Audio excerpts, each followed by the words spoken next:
હાલાર સહિત સમગ્ર રાજ્યમાં કોમર્શિયલ ગેસના બાટલાનો પુરવઠો સરકાર દ્વારા બંધ કરવામાં આવ્યા બાદ હાથ ધરવામાં આવેલા ચેકિંગ દરમિયાન જામનગર ખંભાળિયા હાઈવે પર એક હોટેલમાંથી 10 કોમર્શિયલ ગેસના બાટલા ઝડપી લેવામાં આવ્યા છે। દેવભૂમિ દ્વારકા જિલ્લાના ઇન્ચાર્જ જિલ્લા પુરવઠા અધિકારી એજે રાજપૂત તથા તેમની ટીમ દ્વારા ખંભાળિયા હાઈવે પર આવેલી વાસુદેવ હોટેલમાં ચેકિંગ કરવામાં આવ્યું હતું।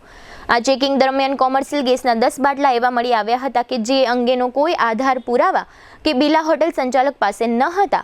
આથી આ ટીમ દ્વારા 10 સિલિન્ડર કબજે લેવામાં આવ્યા છે અને આગળની કાયદેસરની કાર્યવાહી હાથ ધરવામાં આવી છે। આ ચેકિંગ ટીમ દ્વારા કબજે લેવામાં આવેલા કોમર્શિયલ 10 ગેસ સિલિન્ડરની કુલ કિંમત તંત્ર દ્વારા ₹30,852 આંકવામાં આવી છે અને આ મુદ્દામાલ જપ્ત કરી આ બાટલા ક્યાંથી લાવવામાં આવ્યા છે તે અંગેની તપાસ શરૂ કરવામાં આવી છે। સિક્કાની બીજી બાજુ જોઈએ તો આ હોટેલના માલિકને કોઈ પણ ગેસ એજન્સી મારફત જ આ કોમર્શિયલ ગેસ બાટલા મળ્યા હોય તે વાસ્તવિકતા છે।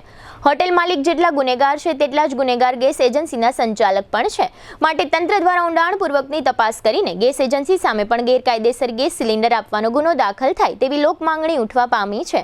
આ કામગીરી અંગે ઇન્ચાર્જ જિલ્લા પુરવઠા અધિકારી એજે રાજપૂતે આપેલી વિગતો પ્રસ્તુત છે। આજ રોજ જામનગર ખંભાળિયા હાઈવે પર આશરે 3 જેટલા એકમોની જિલ્લા પુરવઠા શાખાની ટીમ મારફતે આકસ્મિક ચકાસણી હાથ ધરવામાં આવી અને અનધિકૃત gas cylinder, LPG cylinder, commercial cylinder છે કે નહીં તે બાબતે સઘન ચકાસણી હાથ ધરવામાં આવી। વાસુદેવ હોટલ જે જામનગર ખંભાળિયા હાઈવે પર સ્થિત છે તે ખાતે અમને આશરે 10 સિલિન્ડર કોમર્શિયલ સિલિન્ડર જે કોઈપણ પ્રકારના આધાર પુરાવા વિના પ્રેમાઇસીસ ખાતેથી મળી આવેલ છે।